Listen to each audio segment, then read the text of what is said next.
nya abone nya bose dia na wonim se eye mothers eye kase Baatan eni atena se de ba besom wo na kai se eye KASE3 Ghana enna ebo ye chidom saso enna kelele clothing so hye one corner enwumre o matena se aso ye chipa ye siefa kase yi emmesom wo sa nwa kuo mienu ma menkamfo ma o se ope baabi a obeto asase a langa sembi endi mutintima dia aje se KASE3 Ghana saso enna ope baabi a ubenya fabric papa opepa African print papa dia and also kelele clothing somo and the betimi aboa pa aseda enkoma said me ko mienu afe enumeka se yenhwe na poso ebie Prepare ye kase dia swafo a wo hwe ya kwan ne akwanten poso wo tutu nanamo e de akọ atroni akwakohwe ekwan hodo a empanyufo ye wo ho.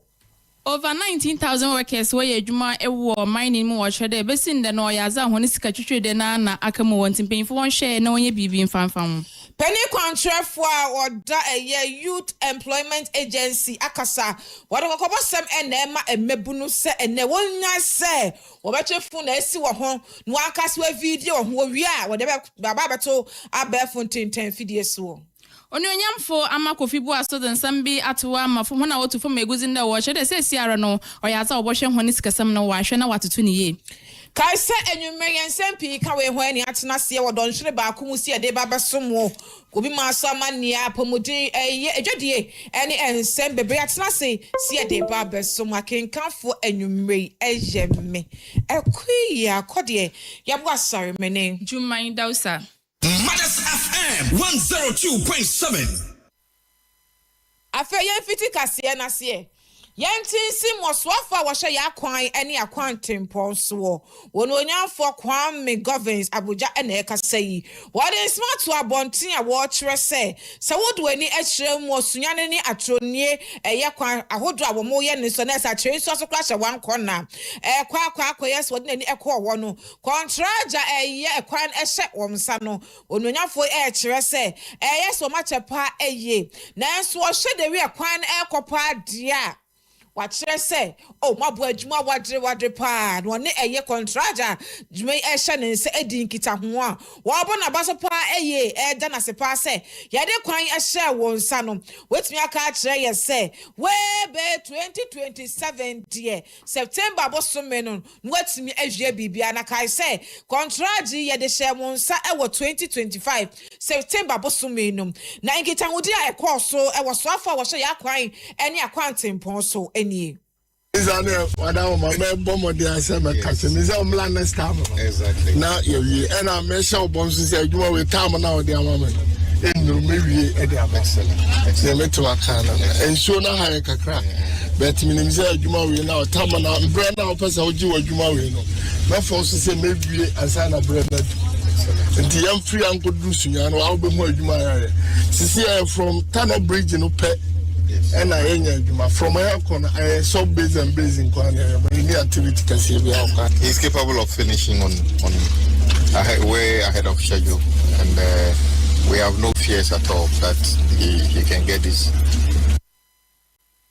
Eni ekokotie ye swafa wo hye yakwan ne akwanten pon so saso eno no onmonyamfo Alex bempon omunkita hudie eni ekotie no anso ho a enam se de ekwan ahodo e wo man Ghana mu eno afa ato no ho se nam so de contract ahye nkrofo nsenti no wono ankasa betutu de ne akọ no wo de ne akọ akọhye adwuma kora ekoso wo de ni ekire mu wo tema Aflawo road no so no akọ ye no ekwan na panyufo no en was no debi enya fi say ya de say wo mo nsai wo no ankasa de ni behu ye no se debi na kwan be nie ma akoma nto me yem kura kapre efi say mo ache de na di kan afi so se kwan no mo ba enna ekina mo ma mo ba ekina so enna mo sa kokwasa sa enna mo ye ejuma no eno so no nyafo nsem o de tuja enie. Right from the beginning, I get the impression the contractors do not intend to do the work because I don't see any activity.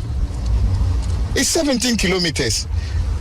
One gang doing a small culvert somewhere, talking about working on diversion. Well, diversion gives you opportunity to do actual work. So that can't even count as a work. That maybe if those were the initial works you needed to do to get your right of way. But we can't leave 4 months and come back. I can't see much work going on here. So far, share ya kwani accounting post. So when for Kwame governs Abuja, and then you could say, no. Now the crack no, and or the same two jar, watch her say. See, I share Ghana man penny, and a big push you will push it by ye. Ghana man penny, and you're buying your muffin beer, dear. Send your bay your mind Ghana, ya kwani accounting post, and your bed that's a pie ye. Won't tanaga shame when any portos are who do in India would be. And see now, I bind this secretary, dear, as some more. The discussion next a most why a year contract, Yama more. Moya kwasa, dear, near quackers are buying a cabby, now better bono. No, that's a yes, I don't know once, not say, and massa and some see what's that to also say. Government is committed, as I said earlier. Government has paid over 23 billion so far on roads, and the bulk of that is arrears. Because if you notice, your project, the one at Ofanko, we inherited. But when we inherited it, there was an outstanding debt of 78 million, which we paid. That is classified either as big push or arrears. So the 23 billion is a lot of money to be paid to road contract. It's the largest payment on capital expenditure from government. And the Ghanaian public is demanding to see what we are spending the money on. We believe by the end of 2027, it will be obvious to everybody what we spent the money on. Mothers FM 102.7. Any cocotier, a swaffer, so ya coin accounting ponso. When for Kwame governs Abuja, then your cotier, nurse a baby or coin a new soap, aye, a biso dear wako ye nurse a washa, and coye man to Timia Casem, or say, a quine among kind who says a capa and a bind their shame. To one want to not say any coquasa or quasa be any biara san or no bar, or no more crowd and the book cry angel so.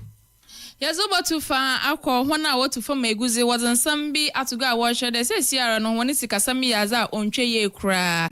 And it was a petition quite no quick was on young for our year Amako Fibua on no ministers in my land and natural resources. Season some be to go share you.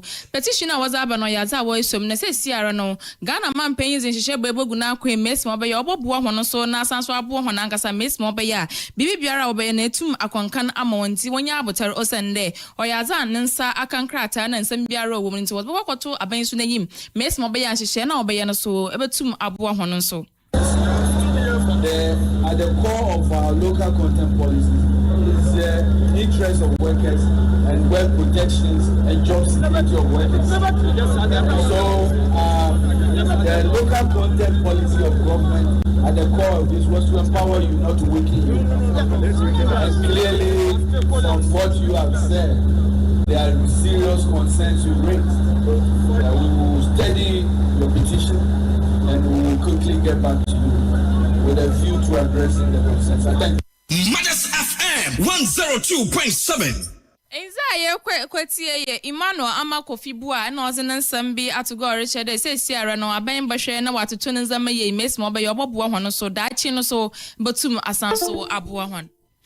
Jumedi bi akoso ankra pompuni mantem asei e wo school pon ba komo University of Professional Studies e wo ankra pompuni mantem asei eno en naswafo a wo hye eye mebunu jumedi eso won mo nyamfo eye basintali ekopie jumedi na seye na jumedi na seye no en was wo de fotusem e ma mebunu enam se jumedi na ye emebunu jumedi enti no eno e National Youth Forum ene course wo na won mo nyamfo kasa mu en wo say wo kwan bia se wonne won kanchema eye de mpese mo ye bia mugimani o mo miamiam ho mo soso mu se ne adofo eye bia nanso samu ya anu ache camera simu na mu video die na abeto abefo tinten fidie so eno de entwaye won onyafo simu wo kan na ye nansante mu ni na ne leak video seba leak bebre ko wi ase kura se bia sinkruma ena de keka ho nyina won onyafo simu wo kan na se wo no hu bi kura na de sia fem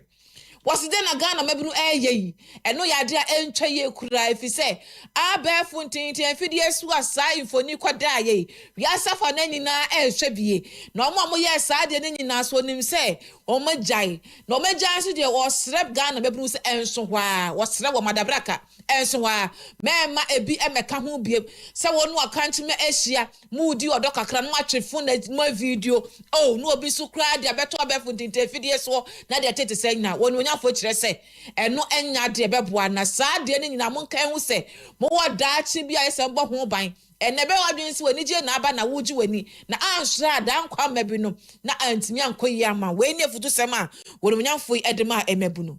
Osman has said a lot. You see why I said Osman didn't have an advice. Anyway, that was on a lighter note. I think that whatever you are doing in private is your business. We don't want to know, and we don't want to see your video, and we don't want to see your picture. People before us may have even done many things than we did, but they never took videos and they never took pictures, and so you and I do not even know what happened. And so I think that, my brothers and sisters, you can have your pleasure, you can have your fun, but don't document it. Don't take any picture, don't take any video. Whatever is your business is your business. As for this one, I think you advise yourself. And the person we be able to me aye. Nanso no entwa mfoni ena video and the number tis say bia de wadama enya bi efi say won wonyamfo basintali na ekasa yi anhwe ya na ankomoa wo say wo mo tete ekura yi bi kro bi ye kura de oye de sensa kokoa mu nanso wantwefo na ensina video wo hu wo wie no osato wa ne nsem so en wasmamentin sim wadwuma mu aban ye besna akonya kase so ma bebu na nyadwuma ye na obon ho moden pa eye no se prepne crowd eye interior minister e de ababo ntin say 60% en e say ne be power mo ye ba ye nsem say ya amomadwuma ye e wo man gane mo say ye eno so no nyamfo basintali esa kasa efa ho. I would answer the question that came from my gallant distinguished beneficiaries. The truth of the matter is that we stated clearly that you will be considered for recruitment at any, opening. But it was clearly stated in the MOU again, of which I communicated to you, that the agreement with the Interior Ministry was that after 2 years of your training, you will be considered for employment. Do you all remember? And quite recently, the Interior Minister reaffirmed that commitment and stated that that clause, 60% at least, will be recruited at that opening. I stand here as a young Ghanaian with the powers of my minister, George Oparado, to assure you that at that opening, you shall be considered for employment. Because like you rightly said, it is just fair that if you serve with them, they consider you first. It is just fair. And it is not too much to request for. This, I think, is the basic request you are entitled to and would ensure that you also achieve it, because this is what you want to do. You know, so Mothers FM 102.7. Enye kokotie ye penny kwantrefo awoda emebunu ene enjuma ano wonu onyamfo Malik Basintali ne ene kotie ye.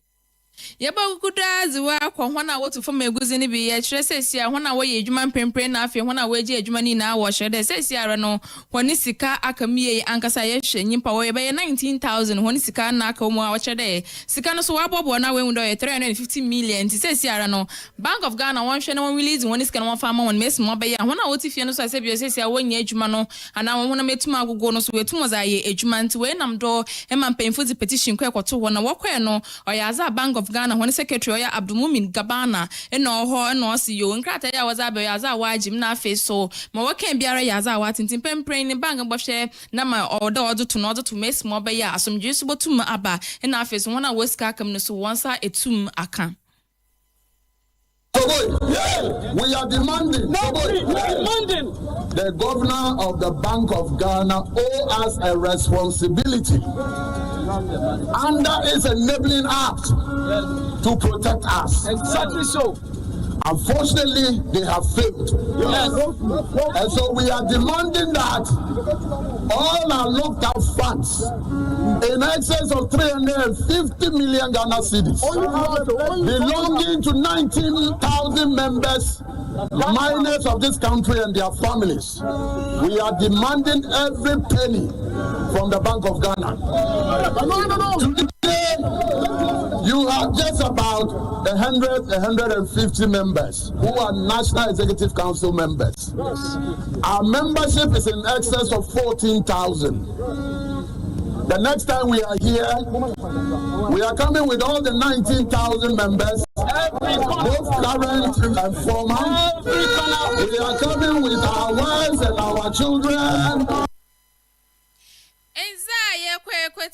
General Secretary Zuma Bank of Ghana or Abdul Mubana and Ozin Sambi Atuga on no so head of legal Zuma Bank of Ghana Jesse Jacinto so then Sambi to go Richard petition ya was abe or Yaza Waji was atum no Osha one day one chebiarano Oboshana was say in some need nara miss mobile when I was sick of them no where two was when was Bobra. We are glad to see of your petition this morning. We hear your concerns and the funds regarding the funds in locked up, your members and the challenges in the mining sector.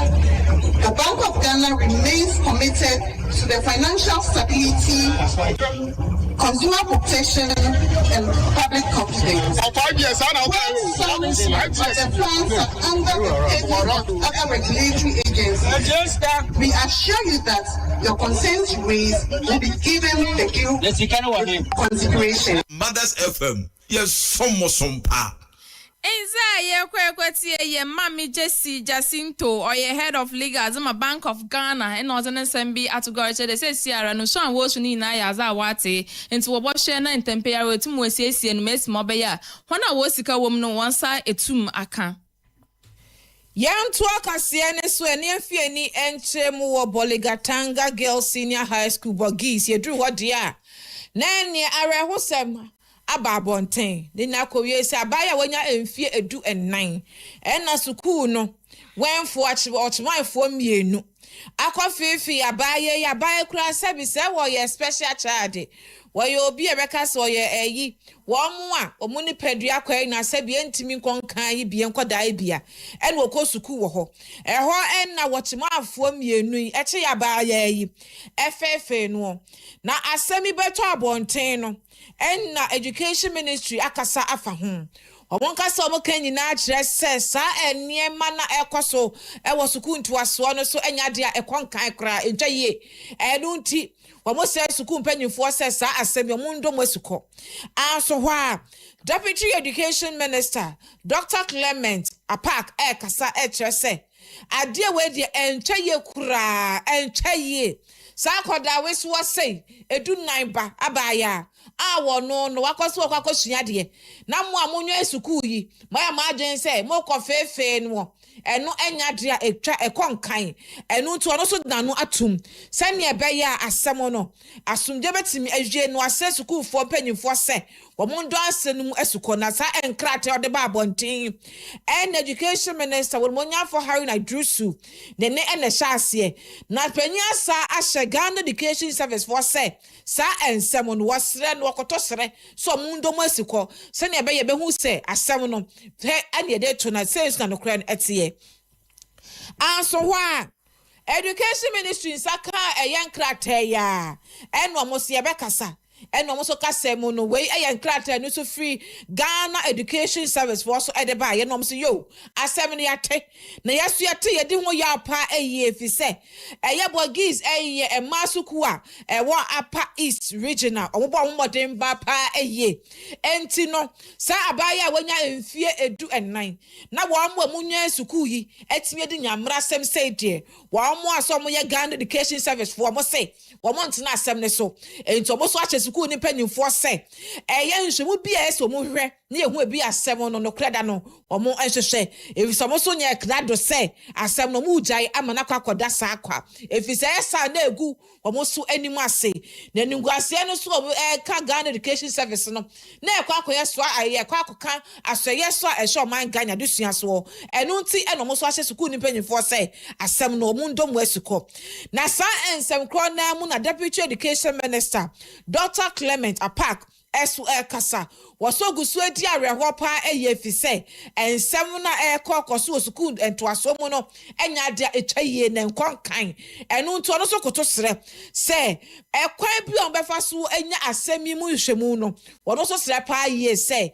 eyeso mu domu esuko efisa asem we no enya de beboa atraye ehye oman Ghana yadusua eso. And to indicate that the matter at hand is one that has gravely worried the minister and myself. As the sector ministry, we have oversight responsibility over all our agencies and their conduct.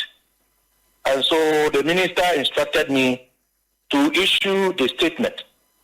We are aware of the statement that was earlier issued by the GES, but we felt that as a ministry, we needed to come out and state very clearly how we feel about the situation and to give specific directives because truly we do not find it acceptable that a 14-year-old girl who is on record as a student with special needs is victimized by two adult watchmen or security guards, and then on top of that, she is being deboardized. And we thought that clearly cannot be acceptable. That cannot be the way to resolve the matter. So I can tell you that we are going to take very firm action. We believe this is an indication of a failure on the part of the Regional Directorate of Education in the Upper East. And no Dr. Clement Apak on the Deputy Education Minister and your cotie no chain in some wakana.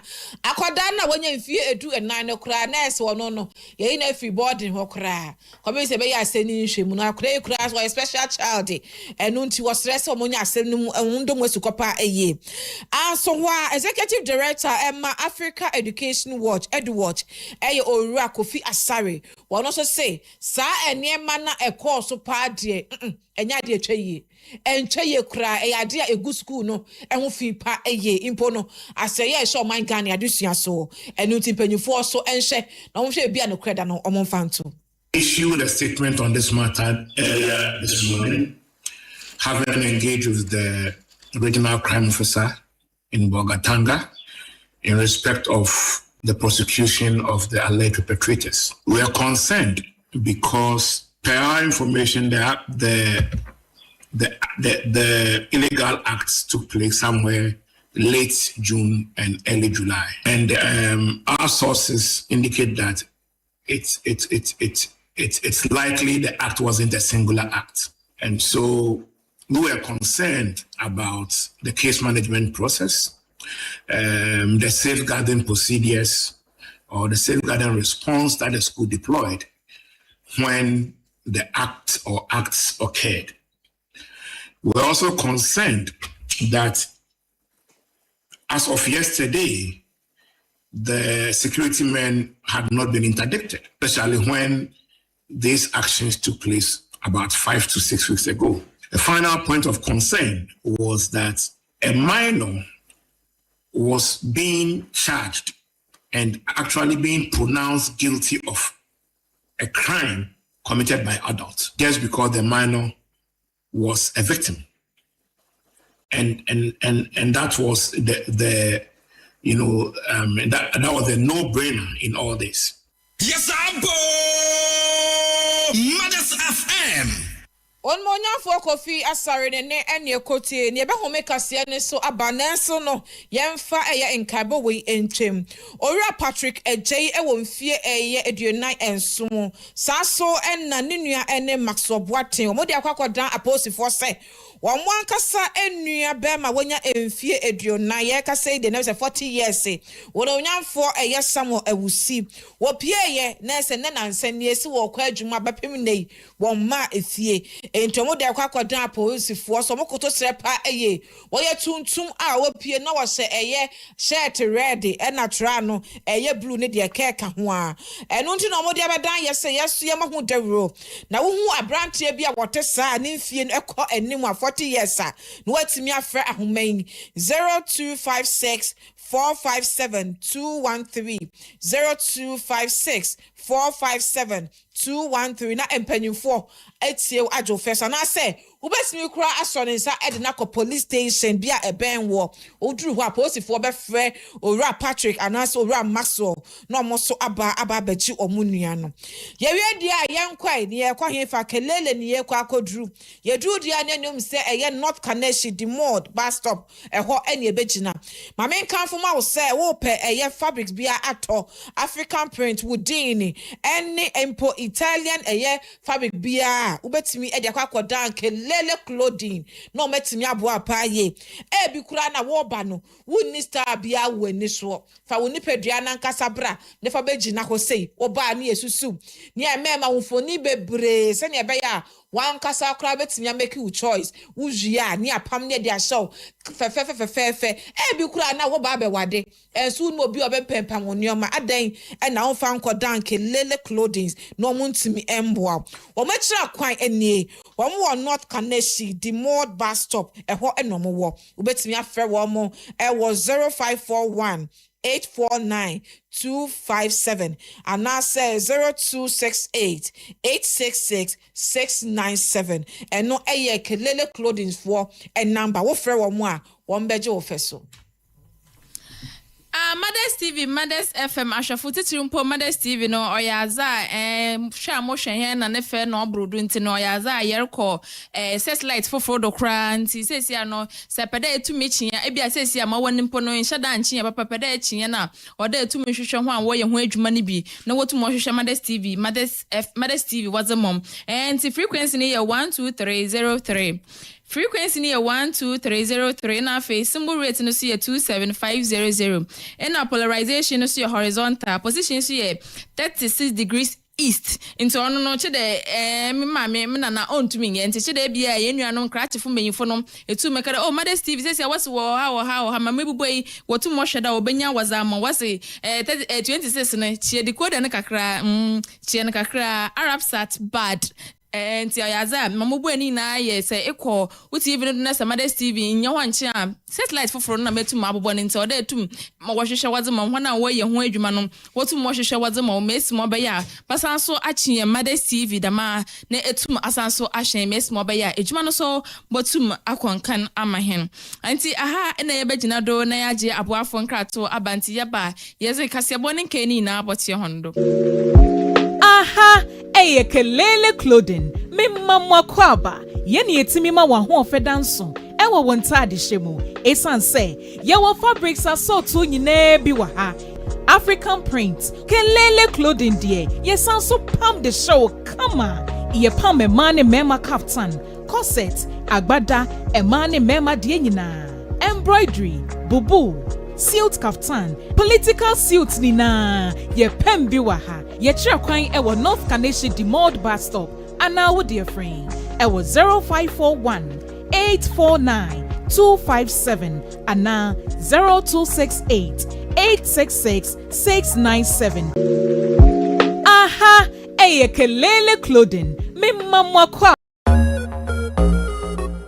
Adishimaima KASE3 Ghana Limited. Ye Jumakubia. Ye si dine ton dine. Eton sase krujia. Mansubia ni hu. Wuto yen sasibia. Ebeya wudia forever and ever. Wabusian dachinti. Enunti. KASE3 say. Tia 10% pay. Na fe shasye. Usi dino. Na wuchane kakra. KASE3 in kwane won sasi wa the whole Ghana. Ye won sasi bi wa Greater Accra. Baby to say. Atoman, Kofi Donko, Imam Pehia, Danjra, Kaswa Obom, Dodowa, Kofi Kwe, Ayete Kote, Wager, Broadcaster, Annie Bebre, Sayako Central Region in Sua, Cape Coast, Ayensudo, J. Crodia, Portin, Gomwa Kwe Krum, Yanko Eastern Region, Ensawam, Kwasinyako, Afram Krum, Afayentufa, Nayanko Northern Region, you will be Watamale, Nyampala, and Sassono Bay, UDS Campus, and Watamale Kumasa Kwanso, yes, Sansu Executive Wanzo, the other Chromo Pair. Now, what Sansu Pair, Asasiantam, and Yakuya and Efua, you will be with the whole Ghana, and on Tishu Yakwai, and with the main office, Accra, Tessano, Yani Ghana Telecom University, and our police training school, and the Dijanimu, Wakaswa Malam Quantum Ponoso, among from Yani Resurrection, sorry, the Dijanimu, now Yakwa Amasama Iswa, opposite the Central Marks, Wa Amasamaiwa, or Bakrowa office, no, I was site to Hope, Afe Ashaiman, Yani Lorry Station, and the Dijanimu, Freying 0302 963740, Ebium 0302 963740, KASE Estate Ghana Limited, Yanti Usubet Miesidai.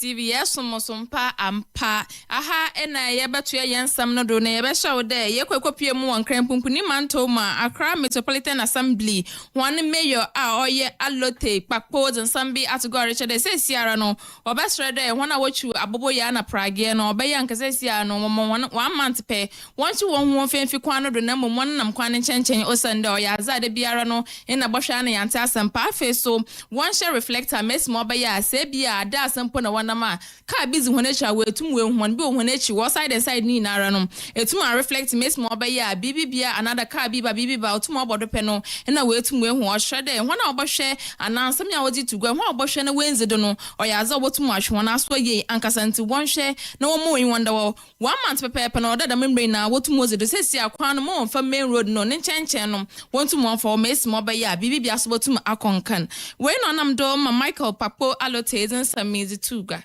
From end of this month, those who drive the Aboboya, the tricycles, all of them must have reflectors, the back and the sides. Number 2, they cannot drive within the inner lanes of the roads. If there are highways and there's a side road, they must always use the side road.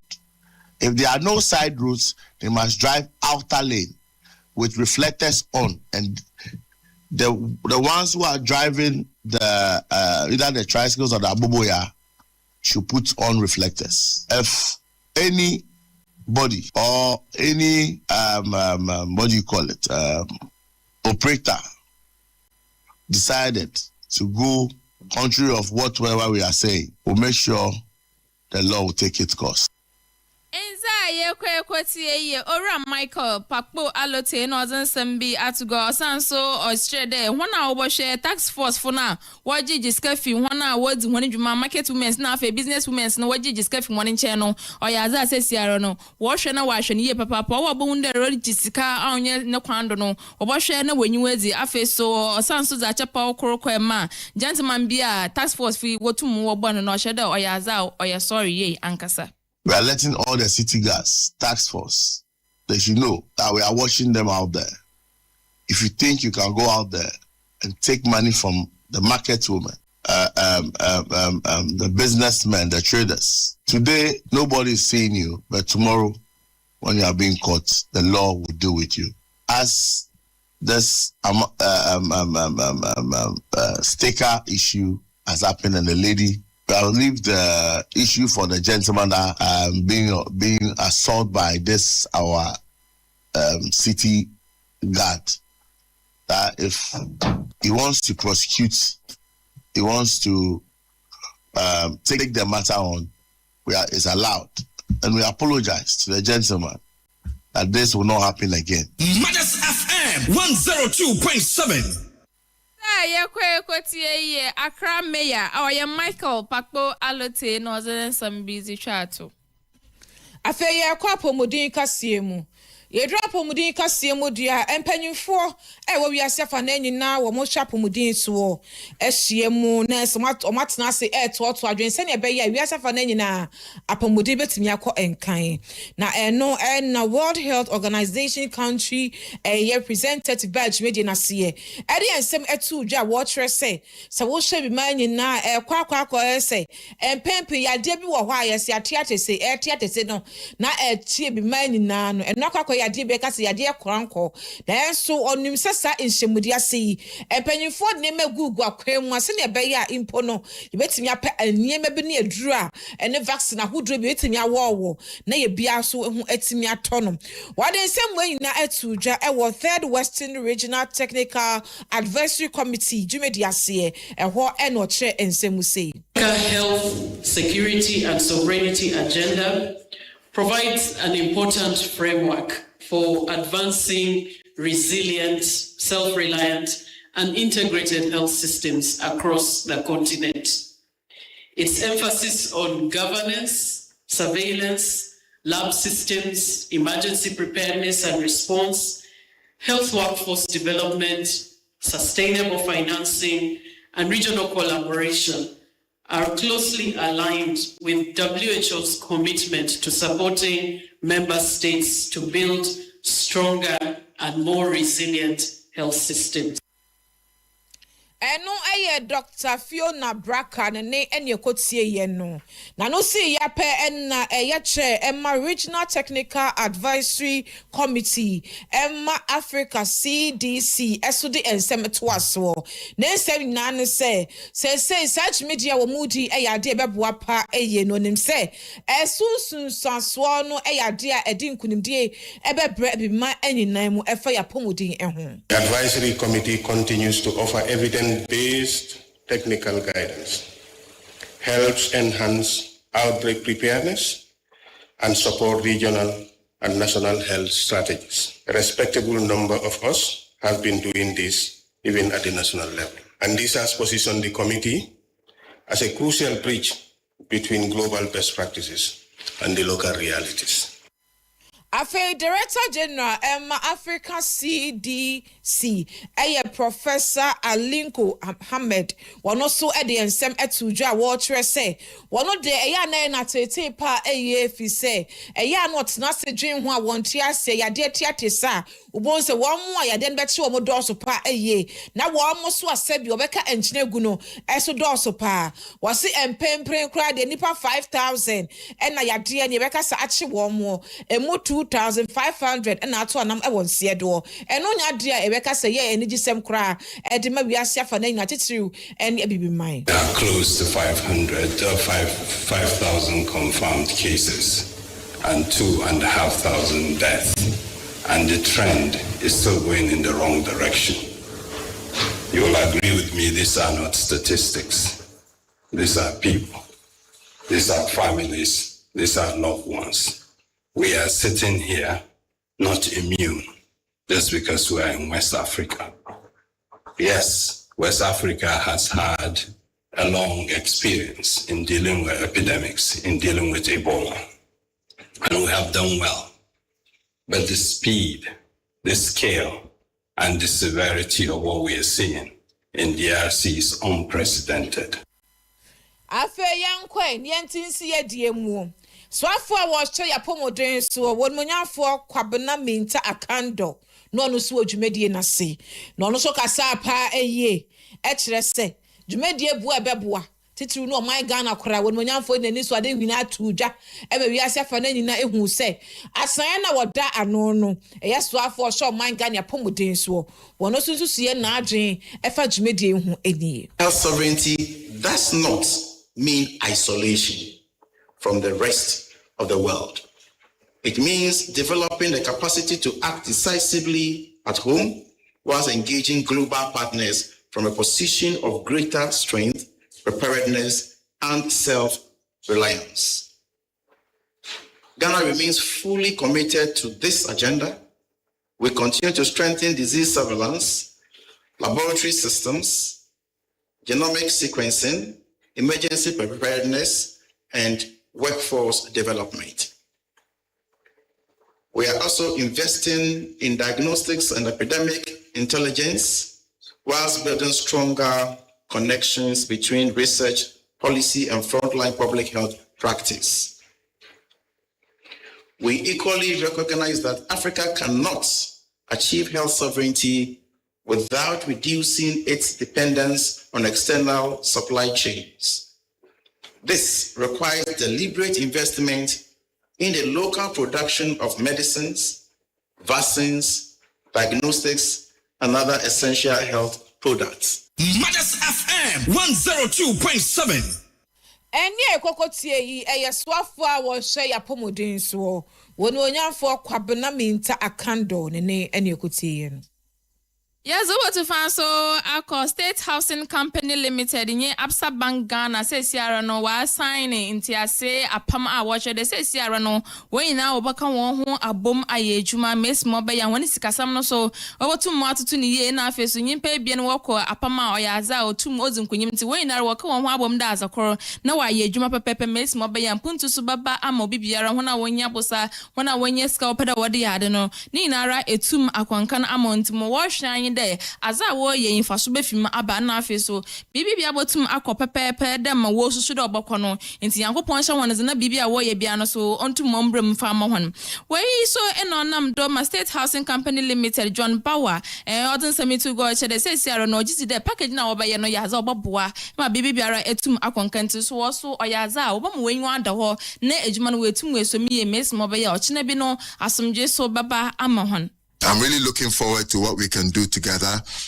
We are working very hard from our side to address the supply side. The demand side has been hampered by low accessibility to mortgage funding. And thankfully, ABSA, as well as the general banking environment in Ghana, is starting to risk a bit more in terms of long-term financing. So we look forward to partnering with ABSA. We believe that with the right framing of the packages that we offer to clients, we should be able to, as State Housing, deliver the right products to your customers as well, so that together we can start chipping away at that 1.8. It's a big number. It is a big number. It's a very, very big number, and it will take quite a lot of effort and a lot of time and a lot of money, which I know you have. John Bauer and Northern Sambi Atuga, Oneshine so Managing Director Azuma Absa Bank, Dr. Edward Nate Bocheso and Sambi to Gorshe, they say Sierra no Demetri Ebiya work with Jenny Yaza Botum Abon Honye Ankasa, Ozen the Bibiara Obayani Yaza Bokan Wabum Nawai, says Yasono, or mine Muyaza Atwes in interest, and there may be as ordered and Aquim to Moye or Yaza or Botum Aye so Amahon. We are able to make the gains that we want to make. Our timing is quite ideal because the environment is such that interest rates have dipped, and with interest rates having come down, this makes it a bit more possible for customers to access mortgages to be able to build and to. Mothers FM 102.7.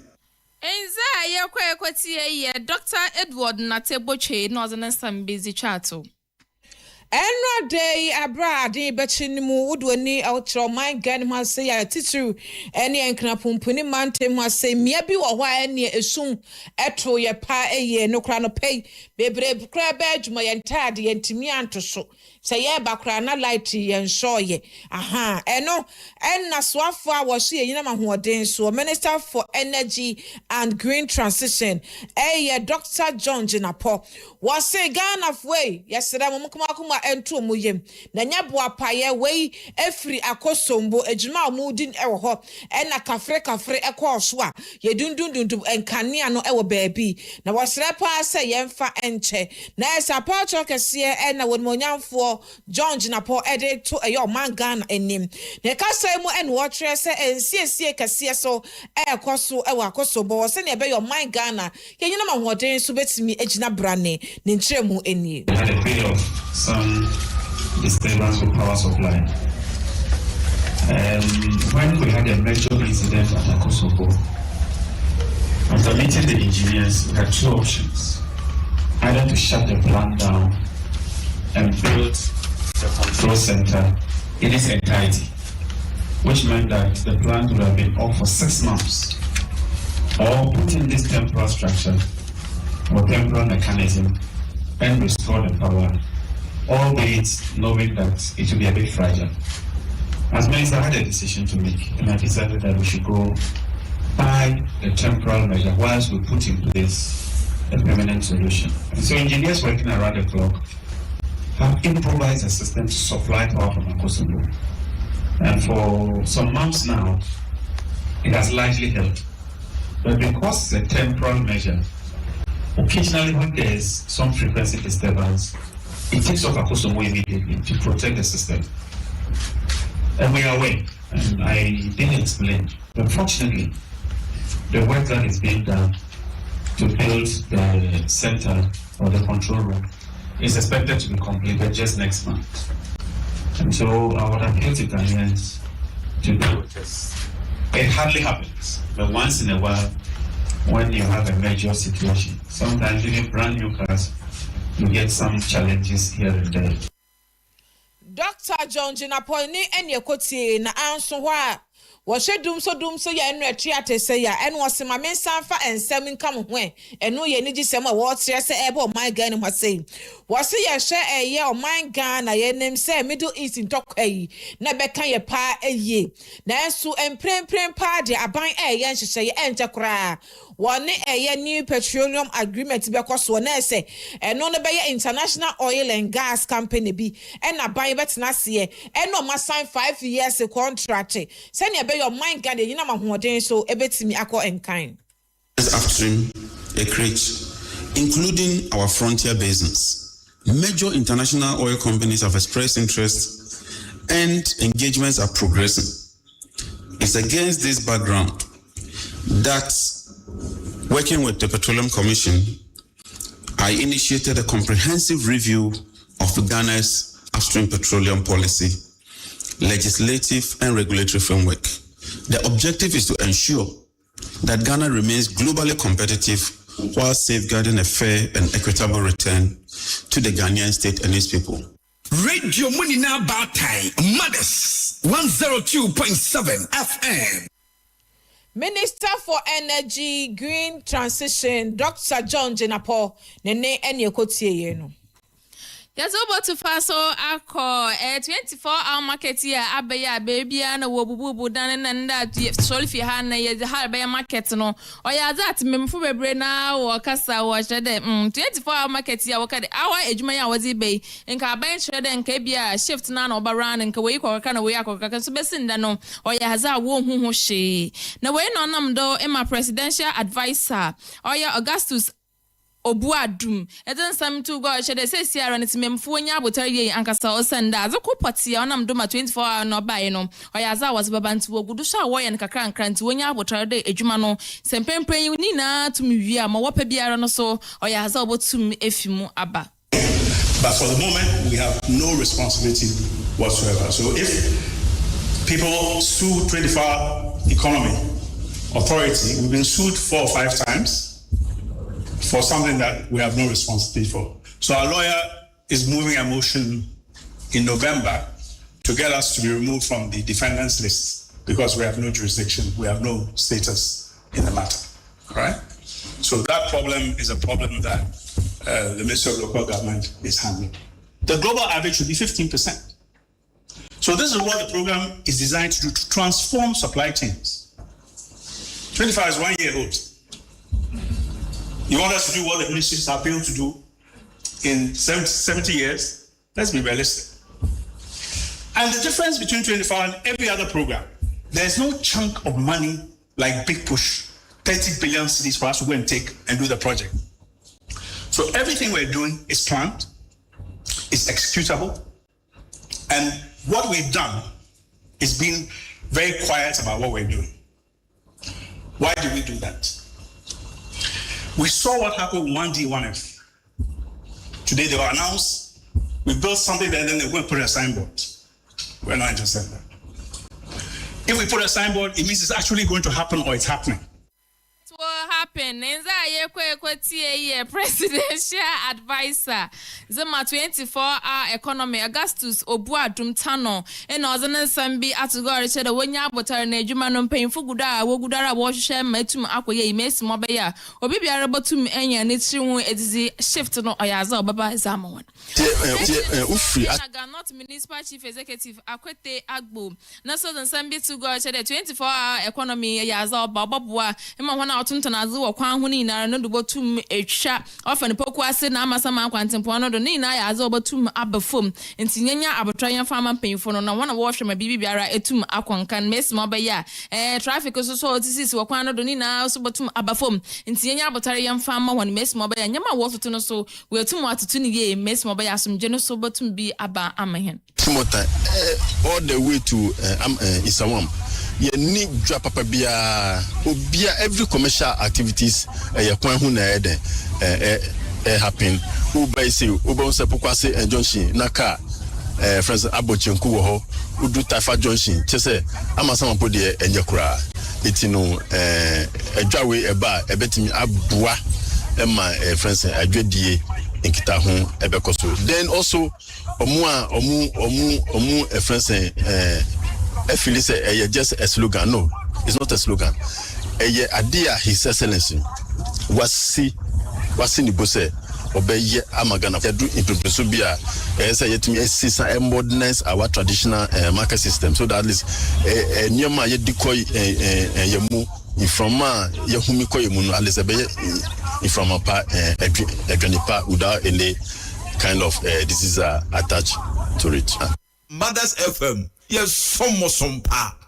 Eza ye kwetie ye akote agbo northern sambi atugori shede 24-hour market no oyaza asa woba obobua mes mobaya kwando hona wotonton nsu okwanchenche ni nara no obi biara benya asoto ahyehye matenti ne mes mobaya sansu na mpo no botona wetumo ye na asomdwe onkoye tidede biara na wogina kwa ho nyame ampata batipo pan na accident oyaza oyasefim ye ankasa ntienya abotran fama aban no na ne mpanyimfu wonhwe na wontoto nzama ye mes mobaya yasu ye benya ahofama na afe ahotoso na edi yetiri ezizim enti aha ena yeze kase Baatan ni na rebebe si na ansa na yebokono so yenke wode nyame ya adoma ochina China more market awobu enu wo friend then Kaswa new market kwantempono nyame ya adoma ochina wobu ya no foforo kranti Mothers TV Mothers FM ye na ebeko kopie mu wo ho ekopie mu ayen kase boni na oyaza ebeko kopie mu ho na wakankan na afe so nzama bebe na abakwado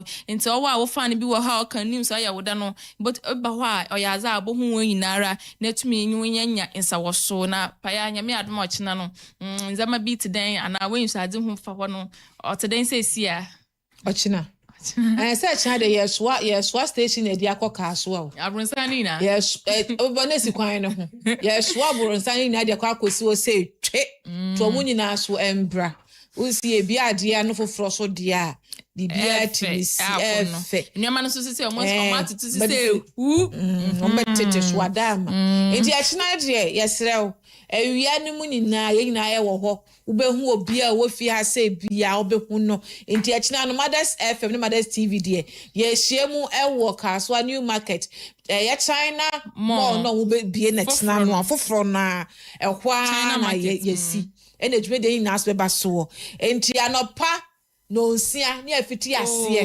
ko ni yina ye wo ho enye easy she we are friends pe ni be hwe na pa asusu beti one boxer so wutie ya eno ne pe ni be hwe wo do be hwe o TV ni so na adu asusu ko tie already no so be bua na say so feeling gadochi we do be hu obi if you are TV so sa nyame adoma china ya china on me hwe the only ya santua in the house na ba adweba na ba